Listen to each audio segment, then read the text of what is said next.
right, Rita Highland, welcome to the Damn, I Wish Somebody Would Have Told Me That virtual summit to help fellow entrepreneurs like you and I navigate the unwritten rules, the hidden landmines, and all the things to help us stay on the track to success. So welcome. And for the viewers out there who are watching, I'd love for you to share what it is that you do and why you feel that it matters. I help individuals do the best work of their career and love their life while they do it. So I work generally with leaders, aspiring leaders and established, who know they have a major impact to make in the world, and they know that their next level of success is going to come from expanding themselves from the inside out.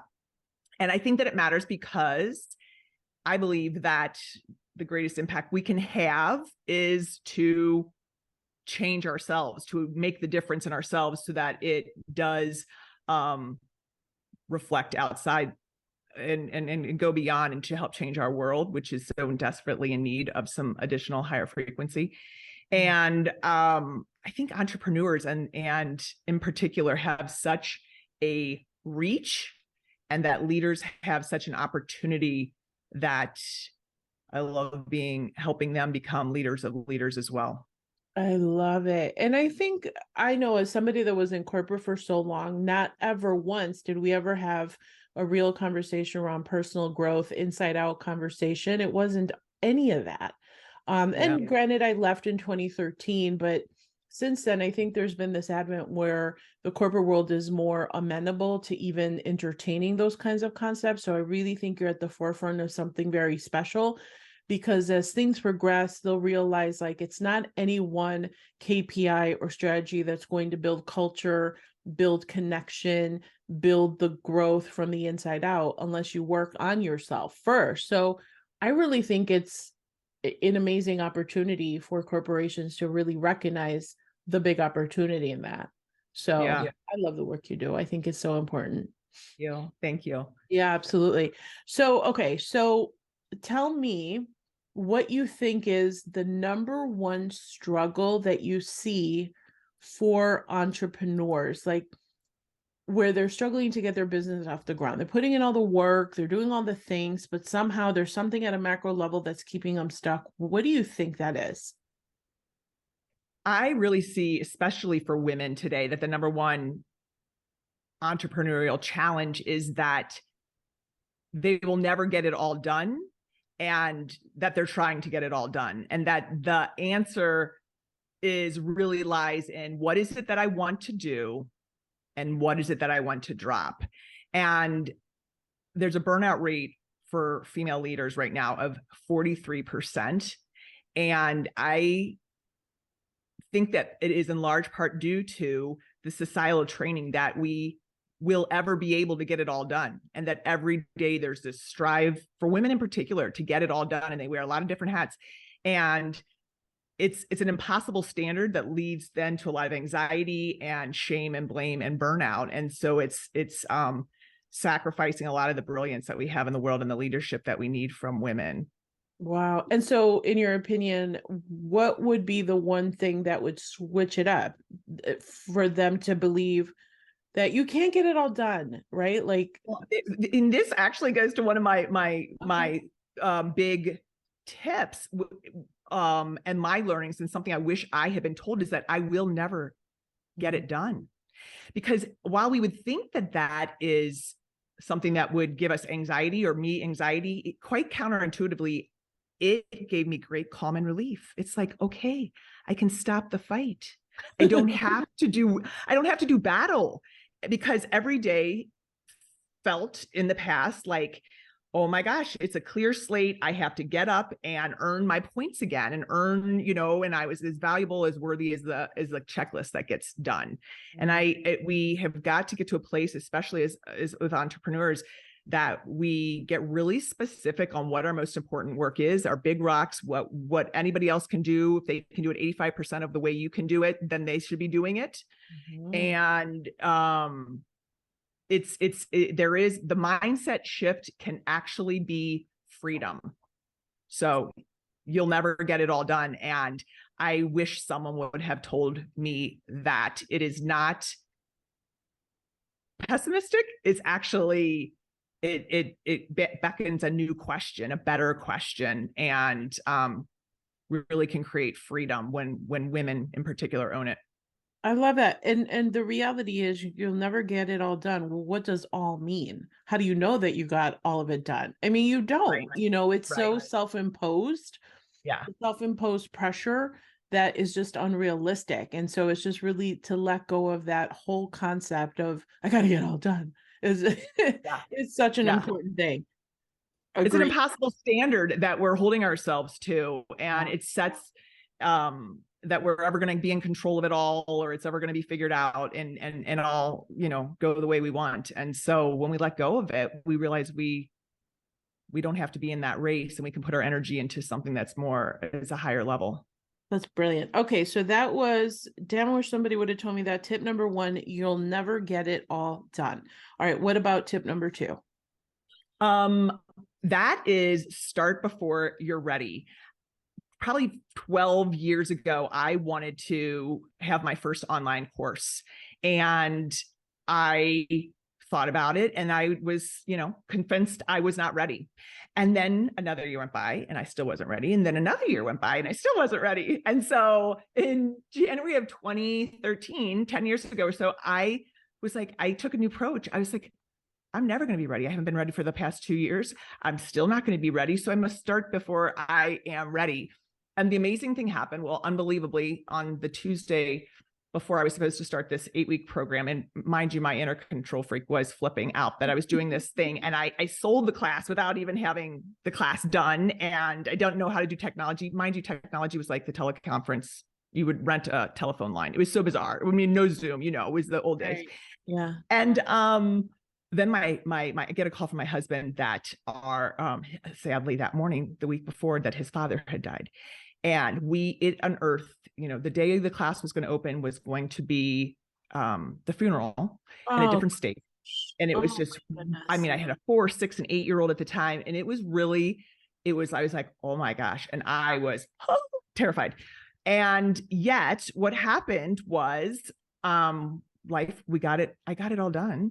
Mhm. And I got what I needed done, 80%. I week by week, module by module, with the help of someone that I'd hired for the PowerPoint to help me, I hosted this. And I got done in 8 weeks what I hadn't gotten done in 24 months. And it all came from saying, you'll never be ready. Start before you're ready. And since then, in my business, and the clarity it's given me is that I can get things done much faster than I ever thought that I could when I am 100% committed to getting it done. And I was committed to those who had already paid. And then also that to get up and over being ready as your standard or benchmark for doing something. So now I'm just like, I'm never going to be ready. Yeah. And what it did was I have a ton of those clients. In fact, someone the other day, 10 years later, has asked me for the CDs to that class, which made me chuckle.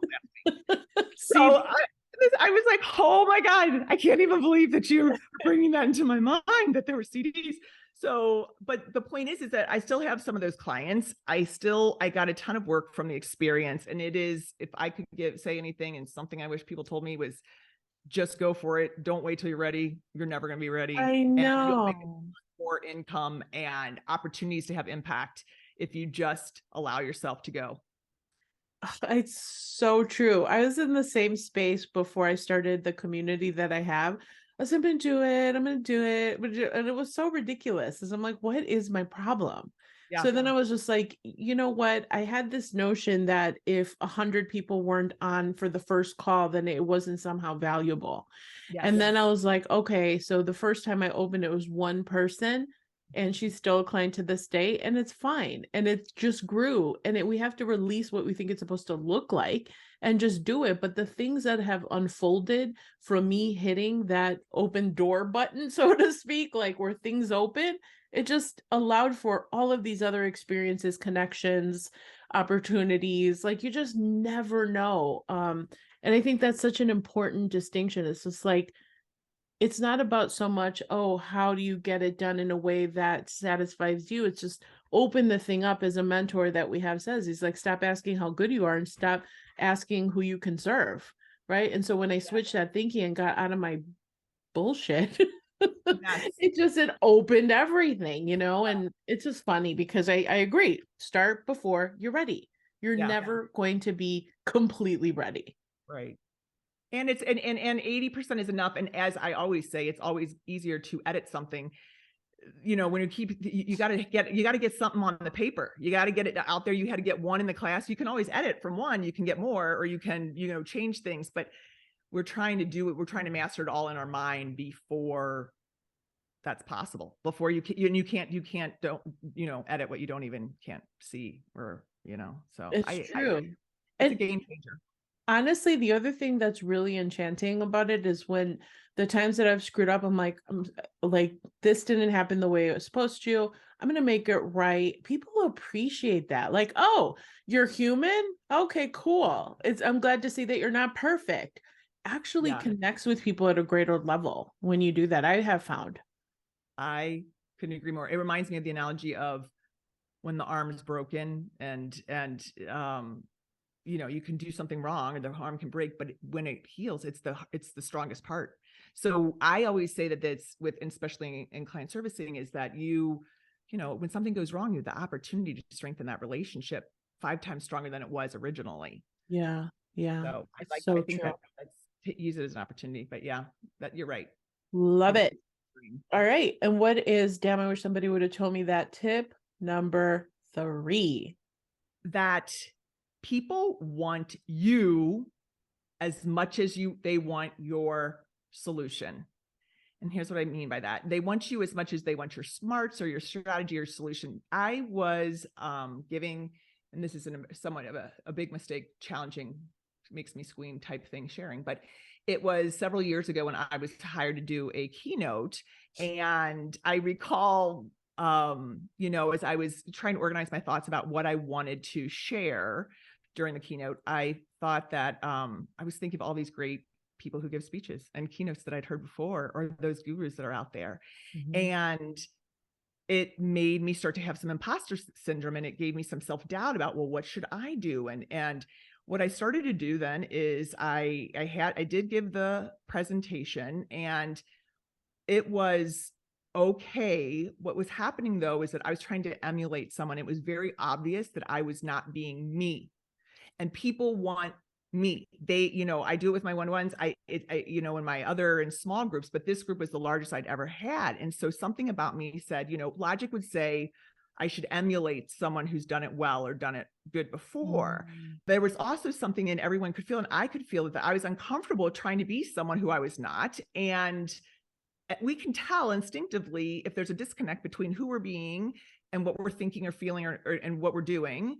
And so it didn't, it took time to reestablish the relationship, for one. And it was just something that I realized then, it's that they want your story. They want you, and people want you by the way you make them feel. And when you start to have that, you lose the connection and you lose the trust. And we know that it is all about the know, like, trust factor. And so since then, and what I've learned since, and how it's changed my business, is that I'm transparent. I'm honest. I share my flaws. and I have to trust that, and that's really part of it as an entrepreneur, is trusting ourselves, that those are our peeps will find us and we will find our peeps. And we're not supposed to be for everybody. And I think one of the things you say, Patty, which I love, is don't duplicate, differentiate. For me, it was don't duplicate, be yourself. And I think that those 2 words are really simple, but it takes some of us along different times, I would say, to grasp them fully and what they really mean in their entirety. And but that's what our clients most want. It's so true. And it's just stepping into the thing that makes you different. I know there are many things that make me different. And I was always in a space of the comparisonitis. Like, oh, they have this, I don't know, whatever, accreditation, certification, whatever. Maybe that's the thing I need. So let me go ahead and take care of that first. and then I'll open up my business and then I'll put myself out there, right?